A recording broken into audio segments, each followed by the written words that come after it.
రవికిరణ్ గారు. సాంబశివరావు గారు, ఇప్పుడు ఈ రోజు ఈ చర్చలో మీరు చూడండి, పొలిటికల్ పార్టీ నుంచి వచ్చిన నేను కానీ లేకపోతే రజనీ గారు కానీ ఇటువంటి ట్రోలింగ్ సమంజసం కాదు, ఇది తప్పు అని చెప్పాను. కానీ గత ప్రభుత్వ హయాంలో వాళ్ళ పార్టీ ప్రతినిధులు ఎప్పుడన్నా సరే జరుగుతుంది తప్పు అన్నారండి. అదే వాళ్ళకి మాకు ఉన్నటువంటి తేడా. వాళ్ళకి ఎటువంటిది ఏ, ఒక పద్ధతి, నీతి, విధానం, భవిష్యత్తు లేకపోతే సమాజం వీటి మీద ఎటువంటి దృక్పథం లేనటువంటి పార్టీ, లేనటువంటి వ్యక్తులు. అందుకని రఫా రఫా డైలాగులు మంచిదే కదా, అది చేస్తే తప్పేంటి అని చెప్పేసి చేసే వ్యవహారం. దాన్ని రాష్ట్ర ప్రజలు కూడా గమనించుకోవాలి. రెండు, న్యాయ వ్యవస్థ కూడా అండి. ఇప్పుడు న్యాయ వ్యవస్థ కీలకమైన వ్యవస్థ. అలా అని చెప్పి ఇప్పుడు ఫర్ ఎగ్జాంపుల్ ఈ జగన్మోహన్ రెడ్డి గారి కోరిక చేసి చూడండి. ఆ యొక్క వ్యక్తి చేసిన వ్యక్తి 5 ఏళ్ల పాటు జైల్లో ఉన్నాడు.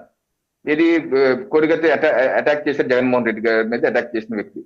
ఇది 5 ఏళ్ల పాటు ఉన్నాడు, ట్రైల్ కూడా అవ్వలేదు. అదే మా కాకినాడలో డ్రైవర్ సుబ్రహ్మణ్యాన్ని చంపి డోర్ డెలివరీ చేసినటువంటి అనంతబాబు ఈ రోజుకి ఫ్రీగా తిరుగుతున్నాడు. సో ఎందుకని న్యాయ వ్యవస్థ అక్కడ చంపేసి డోర్ డెలివరీ చేశారు, ఇక్కడేమో కోడికత్తితో గాయపరిచాడు, అతనేమో 5 ఏళ్ల పాటు ఉండటం ఏంటి, ఈయనేంటి 3-4 నెలల్లో బయటకు వచ్చేసి తిరగటం ఏంటి?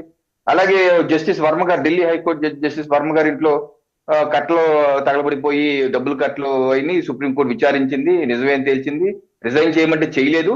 ఈ ఈ యొక్క మాన్సూన్ సెషన్ లో వర్షాకాల సమావేశంలో ఇంపీచ్మెంట్ రాబోతుంది జస్టిస్ వర్మ గారి మీద. నిన్న కిరణ్ రిజిజు గారు కూడా చెప్పారు.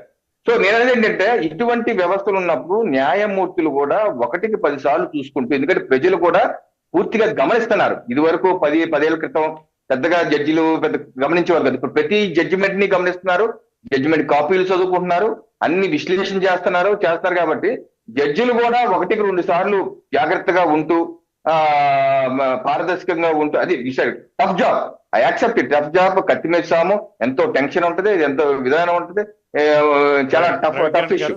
సో దాన్ని పారదర్శకంగా చేయవలసిన అవసరం ఉంది. కానీ ఏంటంటే, వారికి జడ్జిమెంట్ నచ్చకపోతే మీరు అప్పీల్కి వెళ్ళండి. అప్పీల్ అనేకమైన వ్యవస్థలు ఉన్నాయి, అప్పీల్కి వెళ్ళొచ్చు, డివిజన్ బెంచ్కి వెళ్ళొచ్చు, సుప్రీంకోర్టుకి వెళ్ళొచ్చు. అంతేగాని దోషులను తిట్టడం, దూషించడం. ఇప్పుడు ఈ కాపీలు చూస్తే, ఇందాక మీరు చూపించాలని చూస్తే అనేకమైన దుర్భాషల్లో మాట్లాడారు. అటువంటి మాటలు మాట్లాడటం సమంజసం కాదు, సహేతుకం కాదు అని చెప్పి అభిప్రాయం.